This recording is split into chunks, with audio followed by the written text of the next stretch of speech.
اسی طرح جو ہے اب آئیے عشرہ ذوالحجہ کی طرف جاتے ہیں اور اپنی بات کے خاتمے کی طرف جا رہا ہوں کہ یہ تو پوری باتیں میں نے لے لی، اب وہ 10 دن کے بارے میں ہم بات کرتے ہیں۔ عشرہ ذوالحجہ جس کو کہتے ہیں، مطلب فرسٹ 10 days آف ذوالحجہ، حج کے مہینے کے پہلے 10 دن، ان ایام کی بڑی فضیلت ہے، یاد رکھیے۔ پہلے ذوالحجہ سے لے کر یوم النحر، مطلب 1 تاریخ سے لے کر 10، اور 10 کے دن ہم کیا مناتے ہیں؟ عید مناتے ہیں، یاد رکھیے، بقرعید جس کو کہتے ہیں عام زبان میں، ٹھیک ہے؟ تو یہ 10 دن کی فضیلت کیا ہے اس کی طرف ہم بڑھتے ہیں۔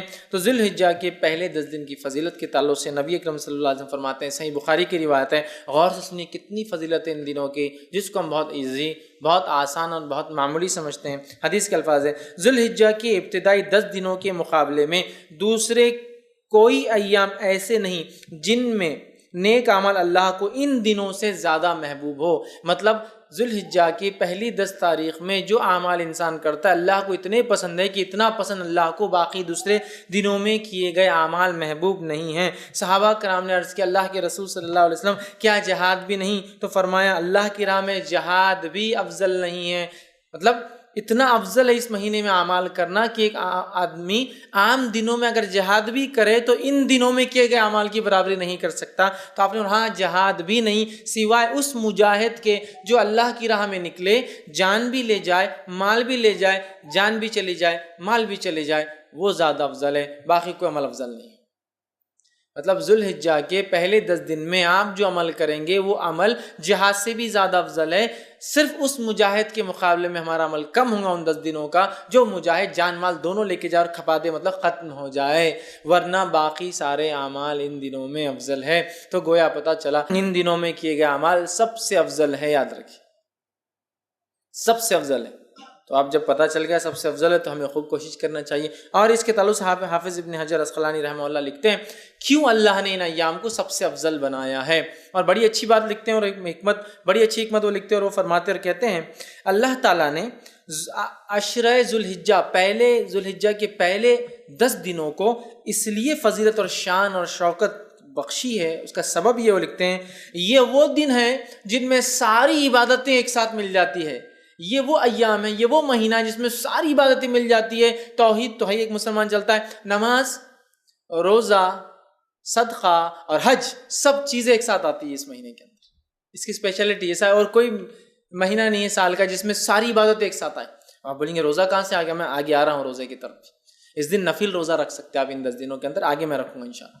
چونکہ ساری عبادتیں وہ کہتے ہیں ایک ساتھ مل جا رہی، سب سے افضل اعمال ہے، تو ظاہر سے صدقہ بھی سب سے افضل اسی مہینے کا ہے۔ تو وہ کہتے ہیں چونکہ سارے اعمال ایک ساتھ مل جا رہے ہیں، توحید تو ہے ہی، نماز ہو جا رہی ہے، روز انسان پڑھتا ہے، روزہ بھی ان ایام کے اندر ہے، پہلے تاریخ سے لے کر 9 تاریخ تک روزہ رکھنا یہ سنت، اور اللہ کے رسول ہمیشہ رکھتے تھے ہر سال یہ روزے، فرسٹ 9 روزے ذوالحجہ کے، پہلے 9 دن کے روزے، 10ویں دن تو عید ہے، ٹھیک ہے، رکھتے تھے۔ تو روزہ بھی مل گیا، نماز بھی مل گئی، توحید پر انسان تھا، صدقات بھی کرے چونکہ سب سے افضل عمل ہے، اور اس میں حج بھی آ جاتا ہے، سارے ارکان ایک ساتھ آ رہے ہیں۔ تو وہ کہتے ہیں اس وجہ سے اللہ نے یہ حکمت ہو سکتی ہے کہ ان 10 دنوں کو اتنی زیادہ اہمیت دی، اور واقع میں ایسا اور کبھی نہیں ہوتا، یاد رکھیے۔ لیکن ایک سوال، کیا شب قدر سے بھی افضل ہے یہ؟ تو نہیں، یاد رکھے نہیں، وہ ایک اسپیشل ہے، اللہ نے قرآن میں جب بیان کر دیا تو اب اس کو ضرورت نہیں الگ سے وہ کرنے کی۔ شب قدر اور رمضان کا عشرہ اس کی ایک الگ ہی اپنی اہمیت ہے، وہ مستحکم، اس کی فضیلت بالکل ثابت ہے۔ اب جو باقی باتیں نہیں اس کے بعد ہی، اس کے نیکسٹ ہی ہوں گا، یاد رکھیے، ٹھیک ہے۔ تو سب سے افضل ہے، تو ان ایام میں ہمیں خوب سے خوب زیادہ سے زیادہ عمل کرنا چاہیے۔ اب وہ جو تکبیرات وغیرہ میں نے کہی تھی روک دیا تھا، ایام تشریق میں کرنا ہے، اب عشرہ ذوالحجہ میں بھی تکبیرات کو کہنا ہے، اور پورے 10 دنوں تک، اور باقی کے 3 دن۔ تو آئیے وہ تکبیرات میں سب سے پہلے ہم خوب تکبیریں کہیں۔ مسند احمد کی روایت ہے، آپ سے فرماتے رہے کہتے ہیں ان 10 دنوں میں، مطلب ذوالحجہ کے پہلے عشرے میں کے مقابلے میں دوسرے کوئی ایام ایسے نہیں جن میں نیک اعمال اللہ کے یہاں زیادہ درجے والے ہو، لہٰذا ان دنوں میں کثرت سے اللہ کی وحدانیت بیان کرو، اللہ کی بڑائی بیان کرو، اور اللہ کی حمد بیان کرو۔ ان 10 دنوں سے زیادہ عمل اللہ کو کوئی پسند نہیں، لہٰذا اللہ کی وحدانیت، ایک ہونا بیان کرو، اس کی توحید بیان کرو، اور اس کے تعلق سے آپ آگے فرما رہے ہیں اس کی جو ہے بڑائی، اس کی تکبیر بیان کرو، اور اس کی حمد بیان کرو، ٹھیک ہے۔ اب آئیے اللہ کی وحدانیت بیان کرنے سے کیا مراد؟ لا الہ الا اللہ، یہ کہنا، یہ وحدانیت بیان کرنا ہے نا۔ اسی طرح اللہ کی جو تکبیر بیان کرنے سے کیا مراد؟ اللہ اکبر کہنا، اور دیگر تکبیرات جو اللہ کی بڑائی بیان کرتی ہے وہ کہنا۔ اسی طرح جو اللہ کی حمد بیان کرنے سے کیا مراد؟ اس کی تعریف بیان کرنا، ہر چیز کے اوپر اس کی پاکی اور اس کی تعریف بیان کرنا، یہ اس سے مراد ہے۔ اور پہلے ذوالحجہ سے لے کر 10 ذوالحجہ تک جو تکبیرات کہتے ہیں ان تکبیرات کو مطلق کہا جاتا ہے، یاد رکھیے۔ تو پہلے ذوالحجہ سے لے کر 9 ذوالحجہ تک جو تکبیرات انسان بیان کرتا ہے اسے تکبیر مطلق کہتے ہیں، مطلب وہ تکبیریں جو مطلق ہیں۔ اور 10 ذوالحجہ سے لے کر 13 جو تکبیر بیان کرتی ہے اس کو کہتے ہیں تکبیر مقید، وہ قید ہوتی ہے، کسی عمل کے ماتحت چلتی ہے، یاد رکھیے۔ تو یہ تکبیرات ہیں۔ اب کیا تکبیرات بیان کریں؟ تو آئیے پہ کچھ چند تکبیرات جو ثابت ہے وہ آپ کے سامنے رکھ رہا ہوں، جو ہم بیان کر سکتے ہیں۔ پہلی روایت مصنف ابن ابی شیبہ کی ہے، اس کے اندر آتا ہے کہ آپ جو تکبیر بیان کر رہے ہیں بڑائی وہ ہے اللہ اکبر اللہ اکبر اللہ اکبر لا الہ الا اللہ واللہ اکبر وللہ الحمد۔ یہ سب سے کامن ہے جو ہم لوگ عموماً کرتے ہیں۔ اللہ اکبر اللہ اکبر اللہ اکبر 3 بار ہے۔ لا الہ الا اللہ، نہیں کوئی معبود سوا اللہ، اللہ بڑا ہے اللہ بڑا ہے اللہ بڑا ہے، نہیں ہے کوئی معبود سوا اللہ کے، واللہ اکبر اور اللہ بڑا ہے، وللہ الحمد اور ساری تعریف اللہ کے لیے۔ تکبیر اور اللہ کی حمد دونوں ایک ساتھ آ گئی، یہ سب سے مشہور اور معروف ہے، یہ آپ پڑھ سکتے ہیں۔ دوسرا جو پڑھ سکتے ہیں جو ثابت ہے وہ یہ ہے الفاظ اللہ اکبر کبیرہ، ٹھیک، اللہ اکبر کبیرہ والحمد للہ کثیرہ وسبحان اللہ بکرۃ واصیلہ۔ دوسرا آپ یہ کر سکتے ہیں اللہ اکبر کبیرہ والحمد للہ کثیرہ وسبحان اللہ بکرۃ واصیلہ، یہ آپ دوسرا کر سکتے ہیں۔ تیسرا آپ جو کر سکتے ہیں اللہ اکبر اللہ اکبر اللہ اکبر کبیرہ، اللہ اکبر اللہ بڑا اور اللہ سب سے بڑا ہے، یہ بھی ثابت اللہ اکبر اللہ اکبر کبیرہ، ٹھیک ہے۔ اس کے علاوہ جو ثابت ہے فتح الباری میں جو روایت آتی ہے اس میں یہ ہے اللہ اکبر اللہ اکبر کبیرہ اللہ اکبر، یہ الفاظ بھی جو ہے آپ ادا کر سکتے ہیں۔ اس کے علاوہ ایک اور جو الفاظ ثابت ہے وہ یہ ہے سبحان اللہ والحمد للہ لا الہ الا اللہ واللہ اکبر اللہ اکبر وللہ الحمد۔ یہ تمام تسبیحات آپ کثرت سے ان ایام میں پہلے سے لے کر 13 تک کثرت سے بیان کر سکتے ہیں۔ صحابہ کا ان ایام میں کیا معمول تھا، جو میں نے رکھا تھا نا کہ تکبیرات آپ نہیں پڑھتے، وجوہات شرم آتی فلاں، صحابہ کا کیا معمول تھا؟ آئیے امام بخاری نقل کرتے ہیں کہ عبداللہ ابن عمر رضی اللہ عنہما اور ابو ہریرہ رضی اللہ عنہ، یہ دونوں صحابی جو ہے ان 10 دنوں کے اندر بازار کی طرف جاتے اور بازار میں جاتے اور اتنے زور سے تکبیر کہتے ہیں کہ لوگ بھی ان کی تکبیرات کو سن کر وہ بھی تکبیر کہتے ہیں۔ اب اگر ہمارے دور میں کوئی تکبیر بولتا گیا تو وہ ایک تو پاگل ڈکلیئر ہو جائیں گا، ایکسٹرا آرڈنری، حد سے زیادہ کہیں کو دکھاوا کر رہے بھیا تم، یہ کرنا والی چیز ہے۔ اگر یہ دکھاوا ہوتی تو صحابی کبھی نہیں کرتے تھے، یہ کرنے والے اعمال، تو یا تو وہ ہو جائیں گا یا تو پھر اللہ کا ولی ڈکلیئر ہو کے عام لوگوں سے بڑا ہو جائیں گا، اللہ کا ولی بھائی ہم نہیں کر سکتے، نیکسٹ آگے یہ ہو جائیں گا معاملہ۔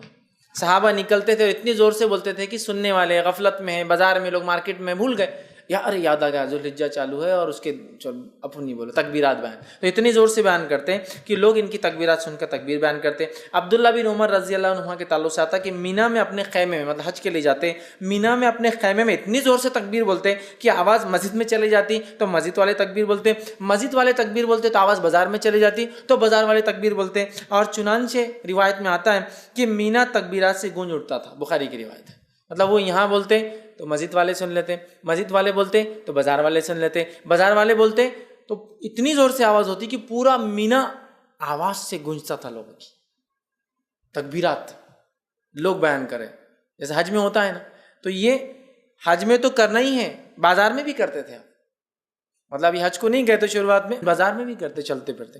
تو ہمیں خوب تکبیرات اس مہینے میں بالخصوص 1 سے لے کر 10 اور 10 سے لے کر 13 تک بیان کرنا ہے۔ تو اسے پتہ چلا کہ ہمیں چلتے پھرتے اٹھتے بیٹھتے ان میں تکبیرات بآواز بلند زور سے بیان کرنا ہے، اور عورتیں چونکہ وہ زور سے نہیں کر سکتی تو وہ پست آواز میں ہلکی آواز میں اپنے گھروں میں کریں گی۔ ہاں اگر گھر میں غیر محرم کے سننے کے ڈر نہ ہو تو عورتیں بھی بلند آواز میں تکبیرات پڑھیں گی۔ سمجھ لیجیے گھر میں صرف محرم ہے، بھائی ہے، والد ہے، بچے ہے، سگے بھانجے بھتیجے محرمات، تو عورت تیز بول سکتی ہے، لیکن ڈر ہو کہ غیر محرم سنیں گے تو پھر پست آواز میں بولیں گے، لیکن عورت بھی بولیں گی، اور میں تو کہتا ہوں عورت ہی پہلے بولے تو پھر بچے بھی بولیں گے، بچے تو ماں سے ہی سیکھیں گے نا، بہرحال تو عورت بھی بول سکتی ہے، ٹھیک ہے۔ اسی طرح جو ہے تکبیرات کے علاوہ ان ایام میں ہمیں کیا کرنا ہے، تو ان ایام میں ہمیں روزے رکھنا ہے۔ کون سے؟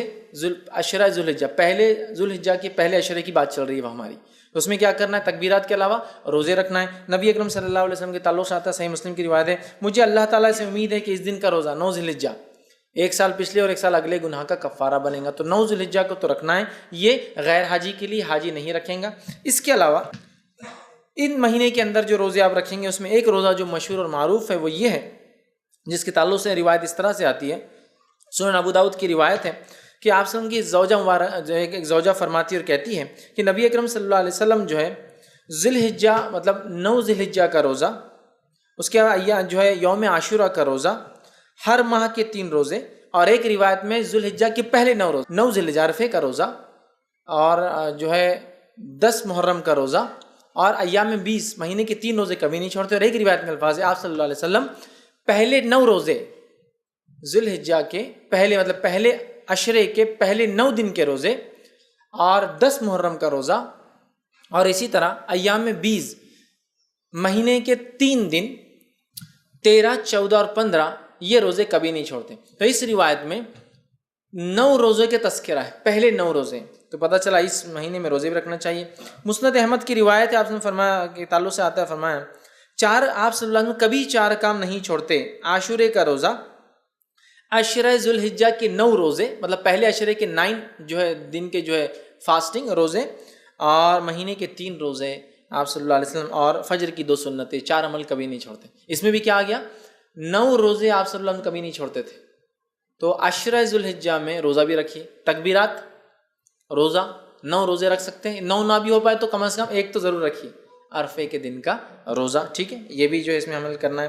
اس کے علاوہ چونکہ اس مہینے میں کیے گئے سارے اعمال افضل ہے، لہٰذا نفل نماز کا خوب اہتمام کرے۔ نفل نماز کے فائدے جو آتے ہیں صحیح مسلم کی روایت میں اس طرح سے آتے ہیں، اللہ تعالیٰ کے لیے اپنے سجدوں کو لازم کر لو، بے شک جب بندہ سجدہ کرتا ہے تو اللہ سبحانہ تعالیٰ کہ اللہ جو ہے سجدے کے ذریعے اپنی طرف تیرا ایک درجہ بلند کرتا ہے، اور اس سجدے کے ذریعے تیرا ایک گناہ مٹا دیتا ہے، اور یہ سال کے ہر وقت ہو سکتا ہے۔ تو لہٰذا یہ نفل نماز کے فضائل ہے، تو خوب ان مہینوں میں کیا کریں ہم، زیادہ سے زیادہ پہلے تو 9 روزے رکھنے کی کوشش کریں، کچھ نہ تو ایک نفل نمازوں میں اہتمام، فرض تو بہرحال کرنا ہی ہے، اس میں کوئی شک ہی نہیں ہے، نفل نمازوں کا کثرت سے اہتمام، اسی طرح تلاوت قرآن کا کثرت سے اہتمام، اس لیے کہ ہر حرف پہ 10 نے کیے، اور اس سے زیادہ کیا بہتر ہو سکتا ہے کہ ہم ذی الحجہ کے پہلے عشرے میں یہ عمل کریں جو سب سے زیادہ افضل عمل ہے، تو آپ وہ کیجیے۔ صدقہ دینا، اس لیے کہ صدقہ ایک بڑا افضل عمل ہے، صدقہ بھی دیجیے، اس لیے کہ اس 10 دن میں کیے گئے عمل سب سے افضل ہے، لہٰذا خوب جو ہے صدقہ آپ کیجیے، اور دیگر جتنی نیکیاں ہو سکتی وہ کریں، اور بالخصوص گناہ کبیرہ سے اور حرام کاموں سے اپنے نفس کو بچائے، بالخصوص گناہ کبیرہ سے اور حرام کاموں سے اپنے نفس کو بچائے، اس لیے کہ محترم اور حرمت والے مہینوں کو پاس اور لحاظ رکھنا یہی ہے کہ اس میں ہم گناہ اور معصیتیں کام نہ کریں، نیکیوں میں اضافہ کریں۔ تو جہاں ہم نیکیوں میں اضافے کی میں بات کر رہا تھا اب تک، تو یہاں گناہوں سے بچنا بھی بہت زیادہ ضروری ہے، اس لیے کہ یہ ایام میں کیے گئے اعمال سب سے زیادہ افضل ہے، لہٰذا خوب نیکی کا ہم اہتمام کریں، اور خوب اپنی نفس کو گناہوں سے بچائے، وہ چاہے ذی الحجہ کا مہینہ ہو یا دیگر اور 3 مہینے، مطلب ٹوٹل 4 مہینے حرمت والے، ان چاروں مہینے کا احترام کرے، حرمت کا پاس و لحاظ رکھے، گناہ اور معصیت سے اجتناب کرے، بالخصوص کبائر سے اپنے آپ کو بچائے، اسی طرح نیکیوں میں اپنے آپ کو آگے بڑھانے کی ہم جو ہے خوب سے خوب جو ہے کوشش کریں، اور بالخصوص وہ اعمال جو اعمال ہمیں بتائے گئے ان ایام میں کرنے کے، ان اعمال کو ہم جو ہے کثرت سے کرنے کی کوشش کریں، زیادہ سے زیادہ نیکی کریں، اور زیادہ سے زیادہ گناہوں سے اپنے نفس کو، اپنے آپ کو بچانے کی کوشش کریں۔ اب آئیے آخر بچ چند کلمات کہ ان ایام میں جو مخصوص دن ہیں ان کے کچھ نام آپ کے سامنے رکھ دیتا ہوں تاکہ بات سے واضح ہو جائے۔ جو ہے پہلے عشرے کو جو ذی الحجہ کا ہوتا ہے یا ذی الحجہ کا ہوتا ہے اسے کہتے ہیں عشرہ ذی الحجہ۔ تو عشرہ ذی الحجہ، عشرہ کا معنی 10 ہوتا ہے، تو عشرہ ذی الحجہ بولے تو بعد کے 10 دن یا آخر کے 10 دن نہیں یاد رکھیں، جب بھی روایت میں آئیں گا عشرہ ذی الحجہ تو معنی ہے پہلے 10 دن، فرسٹ 10 days، ٹھیک ہے۔ اس کے علاوہ دوسرا جو ہے یوم الضحیٰ، یہ جو ہے عید الاضحیٰ کے دن کو کہتے ہیں یوم الضحیٰ۔